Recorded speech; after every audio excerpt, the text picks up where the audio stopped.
পরমাণু বোমা তৈরির মূল উপাদান হল ইউরেনিয়াম, যা একটি শক্তিশালী খনিজ ধাতু। ইউরেনিয়াম খনিজ পদার্থ যেসব দেশে বেশি অংশ পাওয়া যায় সে সকল দেশগুলোর মধ্যে রয়েছে কাজাখস্তান, কানাডা, অস্ট্রেলিয়া, নামিবিয়া এবং রাশিয়া। ইউরেনিয়াম একটি ভারী ধাতু। ইউরেনিয়াম কতটা শক্তিশালী তার একটি সাধারণ উদাহরণ জেনে আসি। 1 গ্রাম ইউরেনিয়াম ব্যবহারে প্রায় 200 মিলিয়ন জুল শক্তি উৎপাদন হতে পারে, যা প্রায় 5 টন উচ্চ গ্রেড কয়লার সমতুল্য। যদি আপনি পারমাণবিক শক্তি উৎপাদনের উদ্দেশ্য ইউরেনিয়াম সম্পর্কে জানতে চান, তাহলে 1 কেজি ইউরেনিয়াম ব্যবহার থেকে প্রায় 200 টেরাজুল শক্তি উৎপাদন হতে পারে। এটি প্রায় 1.5 মিলিয়ন কেজি অর্থাৎ 1500 টন কয়লার সমান।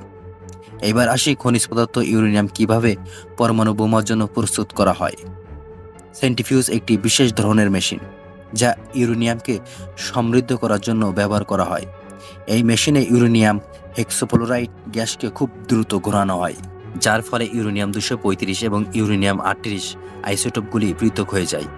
তার ফলে ইউরেনিয়াম 235 পারমাণবিক বিদ্যুৎ এবং পরমাণু বোমার জন্য সম্পূর্ণভাবে প্রস্তুত হয়ে যায়। পৃথিবীতে 2বার পারমাণবিক বোমা ব্যবহার করা হয়েছে। 1945 সালে প্রথমবার যুক্তরাষ্ট্র দ্বারা হিরোশিমা এবং নাগাসাকিতে, যার ফলস্বরূপ কী হয়েছিল সেটা আমরা সবাই জানি। একটি সাধারণত পারমাণবিক বোমা ব্যবহার করে ব্লাস্ট এবং রেডিয়েশনের মাধ্যমে একটি পুরো শহরকে ধ্বংস করা যেতে পারে। সো বন্ধুরা, এবার আসুন জানবো পারমাণবিক বোমা কোন প্রক্রিয়ার মাধ্যমে তৈরি করা হয়। পারমাণবিক বোমা তৈরি করা হয় নিউক্লিয়ার ফিশন পরমাণু বিভাজন এবং নিউক্লিয়ার ফিউশন পরমাণু সংযোজন প্রক্রিয়ার মাধ্যমে। কিছু বোমা ফিউশন প্রক্রিয়ার উপর ভিত্তি করে তৈরি করা হয়, আবার কিছু ফিউশন এবং ফিশন উভয় প্রক্রিয়ার সংমিশ্রণ তৈরি করা হয়। পারমাণবিক শক্তির সূত্র জানতে হলে ফিশন ও ফিউশন কি এবার চলুন সংক্ষেপে জেনে আসি। নিউক্লিয়ার ফিশন হলো একটি ভারী পরমাণুকে নিউট্রন দ্বারা আঘাত করে দুটি হালকা পরমাণুতে ভাগ করা হয়, যার ফলে বিপুল পরিমাণ শক্তি নির্গত হয়। আমরা ফিউশন সম্পর্কে জেনে নিলাম, এখন জানবো নিউক্লিয়ার ফিউশন নিয়ে। নিউক্লিয়ার ফিউশন হলো দুটি হালকা পরমাণুকে একত্রিত করে একটি ভারী পরমাণু তৈরি করা হয়, যা ফিউশন থেকেও বেশি শক্তি উৎপাদন করে। আর এই শক্তি পারমাণবিক বোমার বিস্ফোরণে ব্যবহৃত হয়। প্রথমবার ফিউশন পারমাণবিক বোমার পরীক্ষার ফলে প্রায় 20,000 টন শক্তি উৎপাদন হয় এবং প্রথম থার্মোনিউক্লিয়ার হাইড্রোজেন বোম পরীক্ষার ফলে প্রায় 10 মিলিয়ন টন শক্তি উৎপাদন হয়েছিল, যার ফলে পুরো আকাশে কালো মেঘ তৈরি হয়েছিল।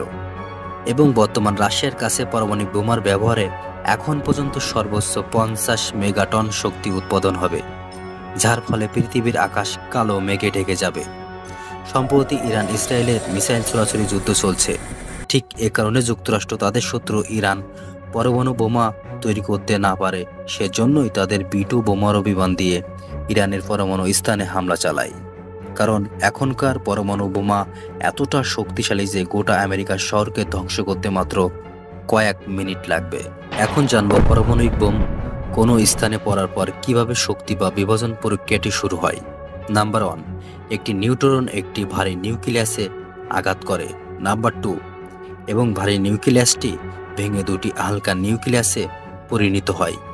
নাম্বার 3, আবার এই বিভাজনের প্রচুর পরিমাণে শক্তি এবং আরও কয়েকটি নিউট্রন নির্গত হয়। নাম্বার 4, নতুন সব নিউট্রনগুলো আবার অন্যান্য ভারী নিউক্লিয়াসে আঘাত করে এবং বিভাজন প্রক্রিয়াটি চলতে থাকে, যা সম্পূর্ণ একটি চেন রিয়াকশনে চলতে থাকে, যার ফলে কঠিন শক্তি নির্গত হয়। এভাবে একটি পারমাণবিক বোম চেন রিয়াকশনের মাধ্যমে গোটা শহরকে ধ্বংস করে দিতে পারে। সে কারণে যুক্তরাষ্ট্র কখনোই চায় না কারোর রণভাণ্ডারে এই পরমাণু শক্তি থাকুক। সো বন্ধুরা, আমাদের ভিডিওটি কেমন লাগলো কমেন্ট করতে ভুলবেন না এবং পরবর্তী ভিডিওর জন্য অপেক্ষা ও সুস্থ থাকুন। ধন্যবাদ।